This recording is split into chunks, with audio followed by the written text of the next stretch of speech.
হৃদ শুভ্রার দিকে তাকিয়ে আছে। শুভ্রা আমতা আমতা করে বলল, আমার গুরুত্বপূর্ণ একটা কথা আছে। হৃদ তাচ্ছিল্য করে বলল, তুই আর গুরুত্বপূর্ণের সাথে তোর কোনো সম্পর্ক নেই, যা ভাগ। আজের বেচাল আমার শুনতে ইচ্ছে করছে না। শুভ্রা নড়ে চড়ে বলল, সত্যি গুরুত্বপূর্ণ কথা, শোনো না। না বলা পর্যন্ত আমাকে শান্তি দিবি না, বলে ফেল। হৃদমাকে আরেকটা চুমু দিল।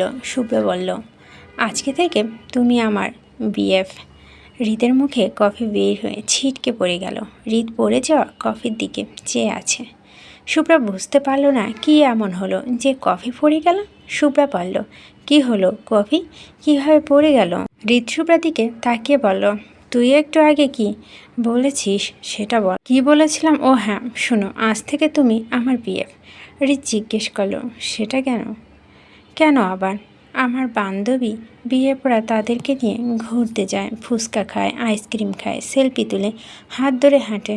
তুমিও আজ আমার বিয়ে, তুমি আমাকে নিয়ে ঘুরতে যাবে, আইসক্রিম ফুচকা খাওয়াবে, সেলফি তুলবে, আমার হাত? চুপ। আর শুনতে চাই না। বান্ধবীদের থেকে লুতুপুতু শিখে ফেলেছ। বেশ, বা ব্রাভো। শুভ্রা নখ কামড়ে বলল, এগুলোকে লুতুপুতু? কিন্তু আমি তো শুনেছি চুমু খাওয়া লুতুপুতু। আমি কি তাই চেয়েছি কখনো? শুভ্রা কথা শুনে হৃদের কাশি উঠে গেল। তারপর বলল, তুই সোবরা, তোকে দি বিশ্বাস। কবে এসে বলবি হৃদ ভাইয়া চুমু খাবো? এখন বলো, তুমি আমার বিয়ে হবে ফাইনাল? হৃদ উঠে দাঁড়িয়ে বলল, নিজের চেহারা দেখেছিস? তুই জানিস কলেজে কত সুন্দর সুন্দর মেয়ে আমার পিছনে ঘুরে, ওরা কত হট জানিস? শুভ্রার গালে আঙ্গুল দিয়ে কিছু একটা ভেবে বলল, হট? ওরা কি হাঁটু বের করে ড্রেস পরে? তাহলে আমিও ছোট ছোট জামা পরে হট হব। কালকেই কিনবো, আমিও হট হব। তবুও তুমি আমার বিয়ে হবে। শুভ্রার কথা শুনে হৃদের মাথায় হাত। হায় আল্লাহ, এ মেয়ে বলে কি? ও নাকি হাঁটু বের করে জামা পরে হট হবে। শুভ্রা, তোকে ছোট জামা পরে হট হতে হবে না, খবরদার, ভুলে এগুলো করবি না। শুভ্রা খুশিতে গদগদ হয়ে বলল, তার মানে তুমি এমনিতেই আমার বিয়ে হবে? হৃদ শুভ্রাকে সিরিয়াস ভঙ্গিতে বলল, আমার কথা মনোযোগ দিয়ে শোন। তোমার সব কথাই আমি মনোযোগ দিয়ে শুনি, এটা ভালো করে শোন। তুই এখন অনেক ছোট, মাত্র 14 বছর। এটা প্রেম ভালোবাসা কিংবা বিয়ে সংসার করার বয়স না, এটা পড়াশোনা করার বয়স। একটু বড় হ প্লিজ, ভালো করে বুঝ। তোর বয়সী মেয়েরা এখন অবুঝ নেই, তবে তুই এত অবুঝ কেন? এই প্রেম ভালোবাসার জীবনে সব কিছু না, জীবন আরও অনেক কিছু আছে। জীবনে তোকে অনেক কিছু করতে হবে, বড় হতে হবে। আমি ছাড়া তোর জীবনে অনেক কিছু আছে। আমার জীবনে আর কিচ্ছু নেই। আমার পড়াশোনা চাই না, আমি জীবনে কিছু চাই না, বড় হতে চাই না, আমি তোমাকে চাই। চাই। হৃদ হতাশ হয়ে বলল, তোর চায়ের চাটনি বানাবো, তারপর তোকে খাওয়াবো। তোকে বুঝিয়ে কোনো লাভ নেই। তুই আর ওই ফালতু মেয়েদের সাথে মিশবি না, নষ্ট হয়ে যাচ্ছিস দিন দিন। আর আমার সামনেও আসবি না। কেন আসবো না? কেন আসবি? প্রেম করতে? হ্যাঁ, আবার কি হাঁটু অবধি জামা পরে হট হতে? পিটিয়ে তোর মাথা থেকে এসব ভূত নামিয়ে দেব। শুধু পড়াশোনা করবি। আমার জন্য আরেক কাপ কফি বানিয়ে নিয়ে আয়। কিন্তু তুমি তো তোমার সামনে আসতে মানা করলে, তাহলে কফি কিভাবে আনবো? যা, আনতে হবে না, আনবো না। আমার বিয়ে হবে না, আবার কফি খাওয়াবো? শুভ্রা রাগ দেখে চলে গেল। হৃদ মনে মনে বলছে, এই মেয়ে কবে বড় হবে? এর কপালে অনেক দুঃখ আছে, সাথে আমাকেও জ্বালাচ্ছে। আমি তার আবদারের ঝুলি। কবেই এসে বলবে তুমি আমার স্বামী হয়ে যাও। উফ আল্লাহ। হৃদ অতীতের কথা ভেবে হাসছে। অবশেষে আমাদের শুভ্রা বড় হয়ে গেছে। সে ছোট জামা পরতে চায় না এখন। সেই ছোট্ট অবুঝ শুভ্রা নেই, অনেক ম্যাচুরিটি এসেছে ওর মধ্যে। আমাকে অপমান করতে শিখে গেছে, নিজের লাইফ ক্যারিয়ার নিয়ে ভাবতে শিখে গেছে, শুধু আমাকেই ভুলে গেছে। রাতে বাড়িতে বড়দের মিটিং চলছে, গুরুত্বপূর্ণ মিটিং। ফুল সবাইকে উদ্দেশ্য করে বলল, শুভ্রা, পরীক্ষাটা আগে শেষ হোক, কয়েক মাসের ব্যাপার। রাহাত বলল, তা না হয় হবে, কিন্তু ওদের তো এই ব্যাপারে বলা উচিত। শুভ্রা আর রোদ বলল, রাহাত, ঘটনা কি? কিছু হয়েছে? রাহাত হতাশ হয়ে বলল, ভাই, তুমি হয়তো খেয়াল করনি, হৃদ আসার পর থেকে শুভ্রা ভায়োলেন্ট হয়ে গেছে। শুভ্রা সুযোগ পেলে হৃদকে কথা শোনায়। হ্যাঁ, শুধু তাই নয়, শুভ্রা আর হৃদ এখনও একে অপরের সাথে কথা বলেনি। আমি খেয়াল রেখেছি ব্যাপারটা, শাওনি কনফিডেন্সের সাথে বলল। রোদ বলল, ফুল? ফুল রোদের দিকে চেয়ে বলল, আমারও তাই মনে হয়েছিল। সে কফি ঘটনাকে নিছক মজা ভেবেছিল, কিন্তু তা নয় শুভ্রা। নিজের ক্ষোভ ঢেলেছিল কফিতে। হৃদের ব্যাপারে বাদ দেওয়া, শুভ্রার সাথে কথা বলে সব ঠিক করতে হবে। রাহাত জিজ্ঞাসু দৃষ্টিতে চেয়ে রইল ফুলের দিকে। তারপর বলল, হৃদ কি কিছু বলেছে? ফুল মৃদু হেসে বলল, এমন ভাব করছিস যেন কিছুই জানিস না। হৃদকে এখন বললে হৃদ এক্ষুনি বিয়ে করতে রাজি। কিন্তু শুভ্রা? রোদ ফুলের কথা কেড়ে নিয়ে বলল, সেটা কি স্বাভাবিক না? শুভ্রার মনে অভিমান, রাগ, ক্ষোভ জন্মেছে। তবে ভালোবাসাটা হারিয়ে যায়নি, ঢাকা পড়ে গেছে। তাই শুভ্রা দেখতে পারছে না। ফুল মুখ বাঁকিয়ে বলল, বাপ ছেলে দুটোই এক হয়েছি, কি দরকার ছিল অবুঝ মনে আঘাত দেওয়া? রোদ বলল, বারে, এখন আমার দোষ। আমি কি করছি? যা করার হৃদ করেছে, তোমার থেকে শিখেছে। তুমি ওর আইডল না। রাহাত বলল, তাহলে আমি কি বাপকা বেটা পাপার মতো শুভ্রাকে বিয়ে করে নিবে? নোর চিন্তা ডুফুর্তি। ফুল বলল, আহা, আমাকে পেয়েছিস শুভ্রা? এটা শুভ্রা, এরকম কিছু করলে ঠাটিয়ে চর মেরে দেব। রোদ বলল, আমার ছেলে কম কিসের? চর মারলে আমার ছেলে কি ওর হাত ধরে আটকাতে পারবে না? একদম শিকল পরিয়ে দেবে। রাহাত তাল মিলিয়ে বলল, ঠিক ঠিক। শাওরিন আর ফুল একে অপরের দিকে চাওয়াচাই করছে। ফুল রাহাতকে বলল, রাহাত, তুমি মেয়েকে রেখে মেয়ে জামাইকে সাপোর্ট দিচ্ছি। This is not fair. তো? শুভ্রা লিভিং রুমে সবাইকে দেখে এগিয়ে এলো। এখানে সবাই? কি হচ্ছে? বড়দের মিটিং তাহলে? সরি, আমি ভুল করে এসে পড়েছি। শুভ্রা ঘুরে যেতেই ফুল ডাকলো, শুভ্রা? শুভ্রা ঘুরে বলল, হ্যাঁ মামুনি, কিছু বলবে? ফুল শুভ্রার হাত ধরে বলল, বস, কথা আছে। শুভ্রা ফুলের সাথে বসলো। ফুল নরম কণ্ঠে বলল, একটা কথা বলবো, রাখবি? অবশ্যই, কেন নয়। তোমার একটা কথা কেন, হাজারটা কথা রাখতে রাজি। ইউনো মামুনি, শুভ্রা, আমার এখানে তোর আর হৃদের ব্যাপারে কথা বলছি। হৃদ আসার পর তুই আগের মতো কথা বলিসনি। শুধু তুই না, হৃদও। তোরা একে অপরের থেকে দূরে কেন? কেন আগের মতো নর্মাল হতে পারিস না? সমস্যা থাকলে কথা বলে মিটিয়ে নে। রাগ অভিমান থাকলে ছেড়ে নে। তবুও এভাবে থাকিস না, ভালো লাগে না। শুভ্রা চুপ করে আছে। নিজের বাবা মার সাথে চিৎকার চেঁচামেচি করতে পারল মামুনি। ফুল আর বাবাইয়ের রোদের সাথে সবসময় নিচু গলায় কথা বলেছে। মুখের ওপর কিছু বলার স্পর্ধা দেখায়নি। ফুল আবারও বলা শুরু করলো, তুই তো জানিস আমাদের সবার ইচ্ছের কথা, তোর আর হৃদের বিয়ের কথা। তোরা এখন বড় হয়েছিস, তাই আমরা সবাই তোদের বিয়ের কথা ভাবছি।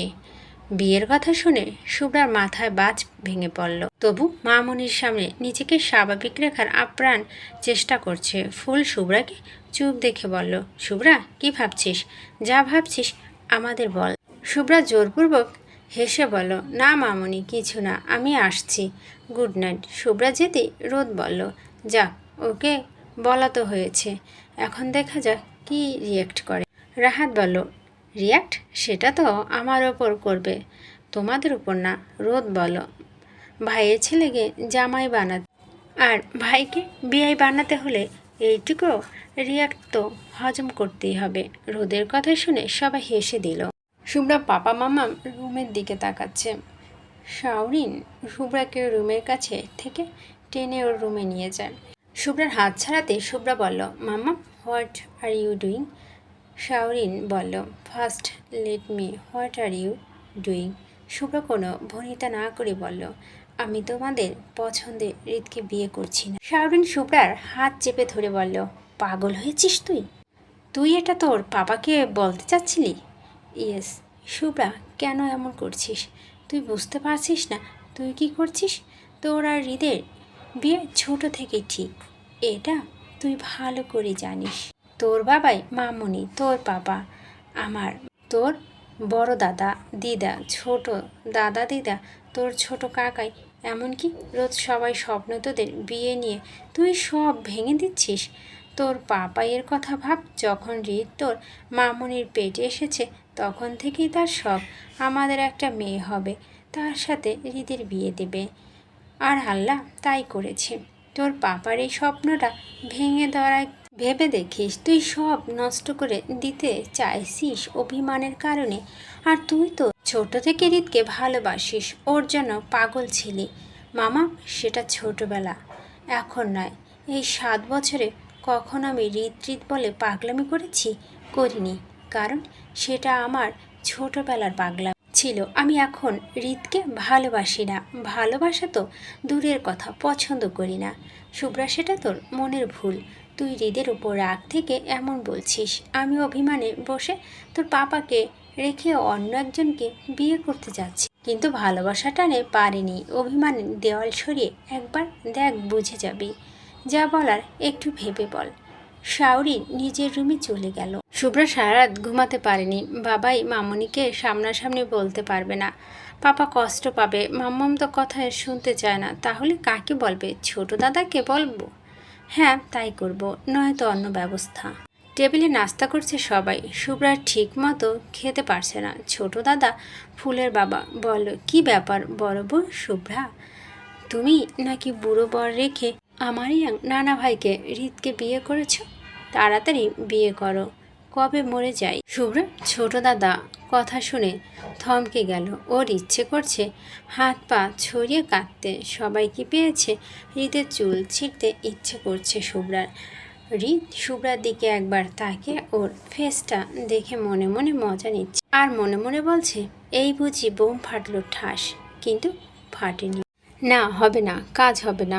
আমার এখন হৃদের সাথে কথা বলতে হবে। ব্যাটাকে এমন ধোলাই দেব? আচ্ছা হৃদ চুপ কেন? কিছু বলছে না কেন? না বলুক, আমার বলতে হবে। শুভ্রা ভয়ে ভয়ে পা টিপে টিপে হৃদের রুমে গেল, কিন্তু রুম পুরো ফাঁকা, কেউ নেই। শুভ্রা আজ 7 বছর পর হৃদের রুমে এলো। পুরো রুম চোখ বুলালো, সব কিছু আগের মতো আছে। এই রুমকে ঘিরে কত স্মৃতি সব ভেসে আসছে। শুভ্রা নিজের মাথায় থাপ্পড় মেরে বলল, তুই কি স্মৃতিচারণ করতে এসেছিস? তুই যে কাজে এসেছিস সে কাজে ফোকাস কর। Shubhra baby focus. শুভ্রা হৃদের বেডসাইড টেবিলে একটা কার্ড দেখতে পেল। শুভ্রা কার্ডটা পরিচিত লাগছে। শুভ্রা টেবিলের কাছে এগিয়ে গেল, কার্ডটা তুলে নিয়ে খোলা দেখে অবাক। এই কার্ডটা তো আমি বানিয়েছিলাম হৃদ ভাইয়ের জন্মদিন উপলক্ষে, কিন্তু উনি তো এটা ছিঁড়ে ফেলেছিলেন। শুভ্রা সবে মাত্র 10ম শ্রেণীতে উঠেছে, হৃদের জন্মদিন কি দিবে ভেবে পাচ্ছিল না। তারপর সারা রাত জেগে ইউটিউব দেখে বার্থডে কার্ড বানিয়েছিল। তারপর হৃদের রুমে এসেছিল। হৃদ ওকে দেখে খেপে যায়, তেরে এসে বলে, তুই এত নির্লজ্জ কেন? তোকে 2 দিন আগে নিষেধ করেছি আমার রুমে আসতে, কেন এসেছিস? Stay for me and my room, do you got it? Shubhra হৃদের কথা শুনে মন খারাপ করে। 2 দিন আগে শুভ্রা ভয়ঙ্কর আবদার নিয়ে হৃদের কাছে এসেছিল, তাই হৃদ রেগে আছে আর শুভ্রাকে বলছিল ওর রুমে যেন আর না আসে, আর না ওর কাছে। এর আগেও অনেকবার বলেছে, তবে এবারের বলার ধরন অন্যরকম ছিল। শুভ্রা আমতা আমতা করে বলল, তোমার বার্থডে উপলক্ষে একটা কার্ড বানিয়েছি, সেটা দিতে এসেছি। হৃদ শুভ্রার হাত থেকে কার্ডটা নিয়ে একটানে দুভাগ করে ফেলে, যা দেখে শুভ্রা অনেক কষ্ট পায়। সেই কার্ডটা এখানে কি করে এলো? তাও আঠার টেপ লাগানো। শুভ্রা কার্ডটি রেখে রুম থেকে বেরিয়ে গেল। ওখানে বেশিক্ষণ থাকা সম্ভব না। যে অতীত থেকে বেরিয়ে এসেছে সে অতীত আবার উঁকি দিচ্ছে। হৃদ ওয়াশরুম থেকে বের হয়ে পুরো রুম চোখ বুলালো, মনে হচ্ছে কেউ এসেছিল। হৃদের চোখ যায় কার্ডের দিকে। কার্ডটি তো এভাবে রাখেনি, তবে এভাবে কেন? হৃদ কার্ডটি হাতে তুলে নিল, তারপর একা একাই বলছে, শুভ্রা তুই এসেছিলি? কার্ডটি দেখে অবাক হয়েছিস না? এটাও ভুলে গিয়েছিস? কার্ডটি তুই দিয়েছিলি আর আমি ছিঁড়ে ফেলেছিলাম। আর কেন? রাগ করেছিলাম, তাও ভুলে গেছিস? কি ভয়ঙ্কর ঘটনা ঘটেছিল, ভুলে গেছিস? হৃদ মুচকি হাসলো, কেননা সেই ঘটনা বারবার মাথা উঁকি দিচ্ছে, যে কারণে হাসি থামছে না। হৃদ ভাইয়া? হৃদ ঘুম ঘুম চোখে বলল, শুভ্রা হৃদকে ধাক্কাচ্ছে। হৃদ ভাইয়া ওঠো। হৃদ বিরক্তি নিয়ে চোখ বন্ধ করে বলল, এই ঘুমাতে দে না প্লিজ। শুভ্রা হৃদের কানের কাছে গিয়ে জোরে জোরে বলল, উঠো। হৃদ কানে বালিশ চাপা দিয়ে ঘুমিয়ে রইল। হৃদ ভাইয়া, কি এই সকাল সকাল আমাকে কেন চালাচ্ছিস? কি চাই তোর? একটা কিস চাই। হৃদ শুভ্রার কথা শুনে লাফ দিয়ে উঠে বসে, ওর ঘুম গায়েব। তারপর চোখ ডলে বোঝার চেষ্টা করে শুভ্রা কি এখানে আছে না স্বপ্ন দেখছে। শুভ্রাকে দেখে নিজের কানকে অবিশ্বাস করা শুরু করলো। তারপর শুভ্রাকে বলল, তুই কিছু বলেছিস? শুভ্রা স্বাভাবিকভাবে বলল, একটা কিস চাই। হৃদ হাঁ করে শুভ্রার দিকে চেয়ে আছে। তারপর বলল, কিছু খেয়েছিস? না, শরীর খারাপ। এভাবে বলছো কেন? আমি ঠিক আছি, সুস্থ আছি। হৃদ চোখ মুখ শক্ত করে বলল, নাম, আমার বিছানা থেকে নাম। শুভ্রা বিছানা থেকে নেমে বলল, বকছো কেন? হৃদ বিছানা থেকে নেমে বলল, তাহলে কি তোকে? হৃদ চুপ হয়ে গেল। তারপর বলল, যাই হোক, কোথায় শিখে এসেছিস? কি কিস? হৃদ আমতা আমতা করে বলল, হ্যাঁ ওটাই, তোর ওই বান্ধবী থেকে। তোকে না বলেছি ওর সাথে আর মিশবি না? ওর কাছ থেকে শিখিনি, গল্প পড়ে শিখেছি। গল্পে তোমার মতো অ্যারোগান্ডা নায়করা নিজ থেকে গার্লফ্রেন্ডকে কিস করে। তুমিও তো আমার বিয়ে, তাই আমার কিস চাই, চাই চাই, নয়তো আমি সবাইকে বলে দেব তুমি আমাকে কিস করনি। হৃদের মাথায় রক্ত উঠে গেল। হৃদ শুভ্রাকে চাটিয়ে চর মেরে দিল। এত জোরে চর মেরেছে শুভ্রা গাল জ্বলে পুড়ে যাচ্ছে, যেন আগুন জ্বলছে। শুভ্রা ফুঁপিয়ে কেঁদে দিল, তুমি আমাকে মারলে, আমার গাল জ্বলে যাচ্ছে। আমি কি এমন চেয়েছি? হৃদ চেঁচিয়ে বলল, কি এমন চেয়েছিস? হ্যাঁ, তোর কাছে সামান্য মনে হচ্ছে। তুই কবে বুঝবি শুভ্রা, বলতো? তোর লজ্জা নেই? তোর লজ্জা নামক বস্তু কবে হবে? শুভ্রা কেঁদেই যাচ্ছে। তারপর বলল, আমি বড় হয়েছি বলে কি চেয়েছি? আমার কেন লজ্জা করবে? আমি কি অন্য কোনো ছেলের কাছে কি চেয়েছি? হৃদ শুভ্রার গাল চেপে ধরে বলল, তুই কারো কাছে যাবি না, কারো কাছে না। শুভ্রা আরও জোরে কেঁদে দিল। হৃদ শুভ্রার গাল ছেড়ে দিল। গাল লাল হয়ে গেছে। হৃদ নরম হয়ে গেল। হৃদ শুভ্রার গালে হাত বাড়িয়ে দিয়ে আবার সরিয়ে নিল। তারপর আবার চোখ মুখ শক্ত করে বলো, আজ থেকে তুমি আর আমার রুমে আসবি না, আর না আমার সামনে। না মানে না, যদি আসিস তাহলে আমি তোকে খুন করে ফাঁসিতে চড়াবো, বুঝেছিস? শুভ্রা কাঁদতেই চলে গেল। শুভ্রা যে হৃদের দরজা লাথি মারল। শুভ্রা, তুই এত অবুঝ কেন? তোর এই অবুঝতার মাঝে আমাকে বারবার ফাঁসে দিচ্ছিস কেন? কেন আমাকে অন্যদিকে টানছি? তোর এই অবুঝতা মাঝে আমি যদি কোনো ভুল করে ফেলি, আমার বড্ড ভয় হয়। তার দুদিন পর শুভ্রা কাঠ হাতে হৃদের রুমে হাজির। হৃদ যতই চায়, যতভাবেই শুভ্রাকে দূরে থাকতে চায় না কেন, শুভ্রা ঠিকই ওর কাছে এসে পড়ে।